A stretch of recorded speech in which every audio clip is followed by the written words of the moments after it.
Physics के paper 1 में unit 3 हम कर रहे थे और ये हमारे सीरीज़ का 26th लेक्चर है। तो अब जो थर्ड चैप्टर में हमें नेक्स्ट जो पार्ट करना था है वो है equation of orbit in an inverse square field. व्युत्क्रम वर्ग नियम बल क्षेत्र के लिए कक्षीय गति के समीकरण। तो अभी तक हमने जो इक्वेशंस हैं वो हमने निकाली थी कि शांकव की इक्वेशन कैसे होती है, क्या होता है उसके अंदर, उत्केंद्रता क्या है। तो इस तरह की चीज़ें हमने कैलकुलेट की थी और हमने जो त्रिज्य की इक्वेशन है उसको काम में लिया था और कोण वाली इक्वेशन को भी हमने जो कोणीय संवेग है एंगुलर मोमेंटम उसके कंजर्वेशन के लिए किया था। ना हमारी बेसिक जो व्युत्क्रम वर्ग नियम है उसके अंदर दो बेसिक होते हैं, जिनको एक तो ग्रेविटेशन गुरुत्वीय और दूसरा है हमारा विद्युतीय, जिसको हम कूलम्ब के नाम से भी जानते हैं, फोर्स से। तो हमारे पास जो बेसिक इक्वेशन है उसके अंदर हम इसको ऐसे लिख सकते हैं Fr = -k/r²। अब अगर गुरुत्वीय लेते हैं तो G m1 m2, और अगर हम इलेक्ट्रिसिटी वाला लेते हैं कूलम्ब का इंट्रैक्शन तो Q1 Q2/4πε0। ये बहुत वेल नोन है और दोनों के लिए सेम ही थियोरी वर्क करती है, क्योंकि ये दोनों ही सेंट्रल फोर्स फील्ड हैं, केंद्रीय बल के एग्जाम्पल्स हैं। लेकिन अब हमारे जब हम गणित करते हैं मैथमेटिक्स में, हमारे लिए ये कन्वीनियंट नहीं होता है कि हम इन्वर्स में जो डिनोमिनेटर्स में इस तरह के वेरिएबल आते हैं चर राशियाँ, उनको हम सॉल्व कर सकें। तो हम उन इक्वेशन को सॉल्व करने के लिए एक अजम्पशन लेते हैं, और अजम्पशन है कि हम उसके जो वेरिएबल है एक नया वेरिएबल डिफाइन करते हैं u, और वो होता है 1/r से। तो इससे अगर हम करेंगे तो एफ आर की जो इक्वेशन है -k/r², वो बन जाएगी F1/u = -k। अब ये जो इक्वेशन है ये डिनोमिनेटर इसके अंदर रिमूव हो गया है, और अब हमारे लिए इसको सॉल्व करना थोड़ा इजी होता है। अब इस इक्वेशन जो हमारी हमने कोण वाली इक्वेशन थी उसके अंदर अगर हम इसको रखें तो हमारे लिए जो इक्वेशन है बन जाएगी d²u/dθ² + u = -m/u²L² यहाँ पे ये महत्वपूर्ण है क्योंकि हम यहाँ पे दो मास का सिस्टम ले रहे हैं। जैसे गुरुत्वीय के लिए हम अभी कैलकुलेशन करेंगे सारी, तो इस केस के अंदर हम इसके अंदर समानीत द्रव्यमान लेते हैं, रिड्यूस्ड मास, और रिड्यूस्ड मास को डिफाइन किया जाता है 1/m = 1/m1 + m1/m2। तो हमारे लिए ये एक रिड्यूस मास में काम करना इजी हो जाता है कि अब ये एक ही मास के बारे में हमें सोचना है, अलग अलग बार बार ऐड करना नहीं है।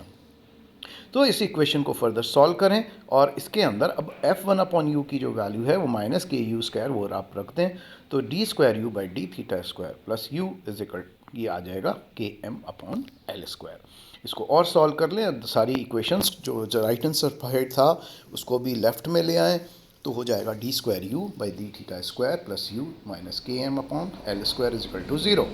अब इसमें अगर हम जैसे अब ये इक्वेशन है, इस इक्वेशन में d²u/dθ² ये तो सेकंड डिफरेंशियल है हमारा, तो इसके अंदर जो सेकंड टर्म है u - km/L², उसमें भी हम एक नया एक वेरिएबल डिफाइन करते हैं x, और अगर x को हम u - km/L² करें तो उससे बहुत हमारी इक्वेशन जो है वो और सिंप्लीफाई हो जाएगी।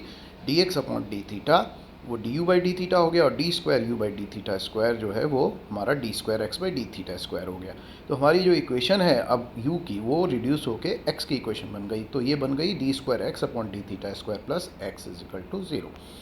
ये जो इक्वेशन है ये सरल आवर्त गति की इक्वेशन है, और ये आपने 11th क्लास में भी पढ़ते हैं, 12th में भी कई सारे काम। इसका जो सॉल्यूशन है वो बहुत सिंपल है, x = a cos θ। तो इस इक्वेशन में हम इसको रख दें, अगर फिफ्थ वाली इक्वेशन जो थी हमारी x = जो हमने वेरिएबल किया था, इसके अंदर x का जो सॉल्यूशन है a cos θ, उसको रख दें। a यहाँ पे आयाम है, एम्पलीट्यूड, और थीटा जो है वो कोण, जो कि जिससे ये रोटेशन घूर्णन हो जाता है।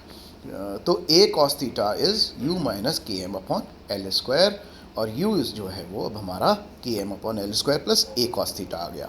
अब क्योंकि u जो है वो हमने अज्यूम किया था 1/r, तो अब हम u को रिप्लेस कर देते हैं, तो 1/r = km/L² plus A cos theta is equal to K M upon L square, और इसको कॉमन ले लिया। अब हमारे पास बचा 1 प्लस एल स्क्वायर ए अपॉन एम के कॉस थीटा। इसको आप जो हमने शार्कव की इक्वेशन करी थी कोनिक सेक्शन के लिए, उससे कंपेयर करो। उसके अंदर 1 upon R is equal to L 1 plus epsilon cos theta आया था। तो इसके अंदर हमें दो चीज़ें क्वांटिटी मिल जाती हैं, एक तो है डायरेक्ट्रिक्स और एल, और दूसरा था उत्केंद्र था। तो हमारे लिए एल जो है वो के एम अपॉन एल स्क्वायर हो गया, और दूसरा जो उत्केंद्रता है एप्सिलॉन, वो बहुत इंपॉर्टेंट क्वांटिटी है, ये हो गया एल स्क्वायर ए बाई के एम आ गया। अब किसी भी जो परिपथ लेता है कण इस व्युत्क्रम वर्ग नियम के द्वारा जो रेगुलेटेड होते हैं इन्वर्स स्क्वायर लॉ से, उनकी जो ट्रेजेक्ट्री है वो हमारे एप्सिलॉन के द्वारा परिभाषित या डिपेंड करती है एप्सिलॉन पे। और उसके लिए हमारी जो वैल्यूज़ हैं वो होती हैं कि एप्सिलॉन अगर ज़ीरो है तो वो वृत्त होता है सर्किल, एप्सिलॉन 1 है तो पैराबोला होता है परवलय, और एप्सिलॉन लेस देन 1 है तो वो एलिप्स दीर्घवृत्त हो जाता है, और एप्सिलॉन ग्रेटर देन 1 के लिए वो हाइपरबोला आयतीय परवलय हो जाता है। गणित में भी आप ये करते हैं। तो लेकिन जो सर्किल है और एलिप्स हैं ये दोनों हमारे बंद परिपथ हैं, क्लोज्ड, और जो परवलय और अति परवलय है पैराबोला एंड हाइपरबोला ये ओपन परिपथ हैं। तो कण आएगा तो वो इस तरह की ट्रेजेक्ट्री रहेगी। अब इसके अंदर हमें गणना करनी है कि कुल ऊर्जा का मान क्या रहेगा। तो गुण ऊर्जा के लिए जो हमारी एनर्जी की इक्वेशन हमने पहले डिराइव की थी उनको यूज़ करेंगे। E is equal to half M D R by D T का whole square plus half L square by M R square plus E P, और ई पी जो है minus of F dot D R is equal to minus K by R है। So E is equal to half of M D by R B D T square plus L square upon 2mr square minus K by are, ये हो जाएगा। और इससे हमारी जो पहली जो ई में पार्ट है वो half M D R by D T square है, तो D R by D T का होल स्क्वायर तो वी स्क्वायर हो गया। तो half M V square is just the गतिज ऊर्जा काइनेटिक एनर्जी, और जो बास का पार्ट है वो हमारा ये कोणीय कंट्रीब्यूशन है जो एंगुलर कोणीय संवेग से आ रहा है, और एक जो पार्ट है वो हमारा नॉर्मल विभव ऊर्जा है जो विभव पोटेंशियल के द्वारा आ रही है माइनस के बाई आर। तो ई पी इफेक्टिव हम एक नया क्वांटिटी डिफाइन करते हैं minus K by R plus L square by 2mr square. तो माइनस के बाई आर बहुत वेल नोन है, लेकिन एल स्क्वायर अपॉन 2mr ये घूर्णन ऊर्जा को रिप्रेजेंट करता है। तो हमारे अब जो टोटल एनर्जी है वो दो से मिलके बनी, एक तो काइनेटिक एनर्जी गतिज ऊर्जा प्लस एक नई स्थितिज ऊर्जा जिसको हमने पी प्रभावी ई पी इफेक्टिव कहा है। अब यदि किसी तरह से ऐसी कोई सिचुएशन हो जाए जिसके अंदर कि या किसी बिंदु पर जब वो मूव कर रहा है गतिमान है कि उसका ई जो कुल ऊर्जा है वो ई पी इफेक्टिव के बराबर हो जाए, तो उस केस के अंदर हमारे गतिज ऊर्जा का मान शून्य होगा। और ऐसे में D R upon D T जो है वो ये जो v है वो शून्य, v शून्य हो सकता है। तो ये क्योंकि v टेंजेंशियल वेग है, तो इसके अंदर टेंजेंशियल कंपोनेंट अगर ज़ीरो होगा तो ये इस तरह के जो जिस पॉइंट पर होगा वो त्रिज्यक बिंदु टर्निंग पॉइंट कहलाता है। तो इस केस में जब हम इसको लेंगे तो टर्निंग पॉइंट पे हमारे लिए जब ई की इक्वेशन लिखेंगे तो वो ई पी इफेक्टिव के बराबर लिखेंगे minus K by R plus L square upon 2mr square. इसको सॉल्व करेंगे L square upon 2mr square minus K by R is minus E is equal to 0, और सब्स्टिट्यूट करेंगे तो 1 upon R is equal to U. तो नए coordinate में हमारे जो नया वेरिएबल लिया है हमने यू, उसके फॉर्म में U square L square upon 2m minus K U minus E is equal to 0। ये जो इक्वेशन है ये क्वाड्रेटिक इक्वेशन है यू की, और क्वाड्रेटिक इक्वेशन की सॉल्यूशन आपको पता है minus B plus minus under root B square minus 4ac upon 2a, जो कि b और a जो हैं कॉन्स्टेंट्स हैं। और यहाँ पे वो आप इसको सॉल्व करेंगे तो ये u की वैल्यू आ जाएगी k plus minus under root of K square plus 4el square upon 2m divided by L square by m। और इसको फर्दर सॉल्व करें तो दो terms M K upon L square plus minus under root of M square K square upon L4 plus 2me, इसको हमने denominator को जो square root वाला पार्ट है उसके अंदर ले गए हैं। तो अब हमारे पास दो हो गई, एक तो इक्वेशन है जो कि u में प्लस टर्म के साथ आ रही है और एक टर्म है जो कि माइनस के साथ आ रही है। तो जो प्लस वाली टर्म है वो तो हमारे u के मैक्सिमम को देगी, और तो अगर u मैक्सिमम देगी और क्योंकि u 1/r है तो ये हमारी r की मिनिमम वैल्यू के लिए ये समीकरण हो जाएगा mk/L² plus under root of m² k² L4 plus 2me/L²। इसी तरह जो माइनस वाली टर्म है वो हमें u मिनिमम देगी, तो हमें r मैक्सिमम की वैल्यू पता लग जाएगी mk/L² minus under root of m² k² L4 plus 2me/L²।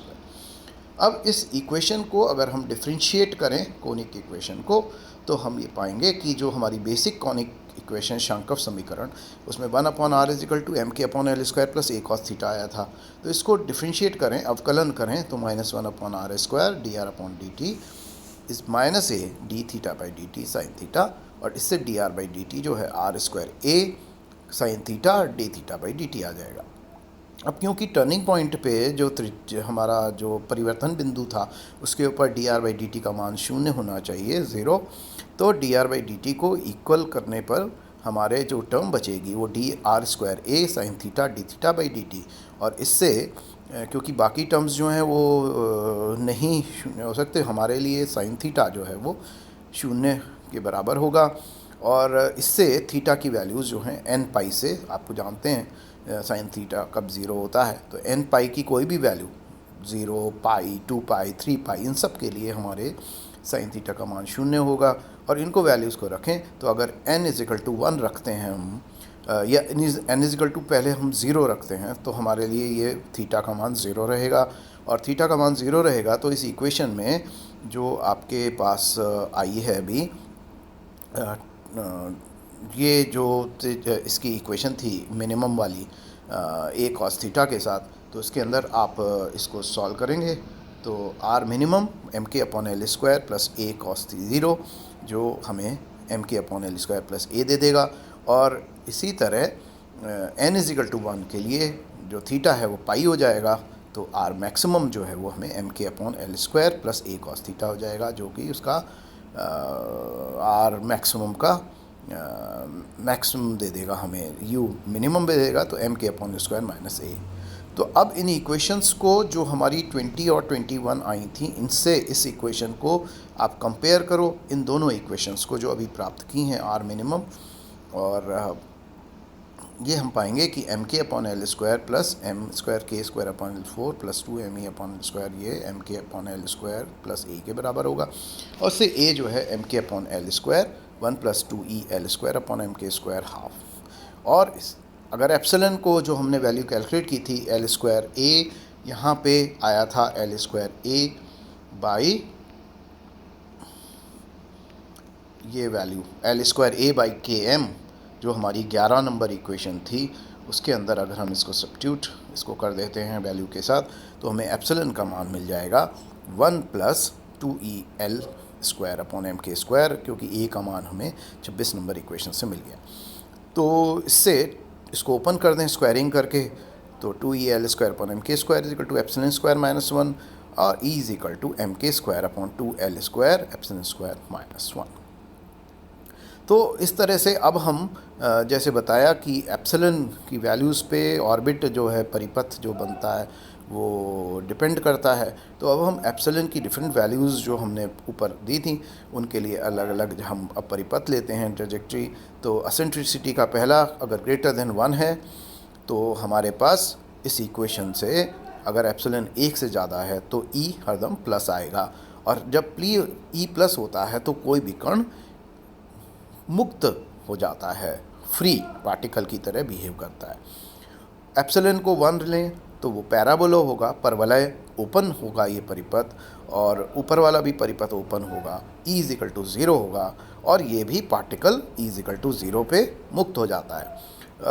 e epsilon less than 1 अगर है तो e का मान नेगेटिव हो जाएगा, और e नेगेटिव का मतलब है कोई भी चीज़ बंधी हुई है।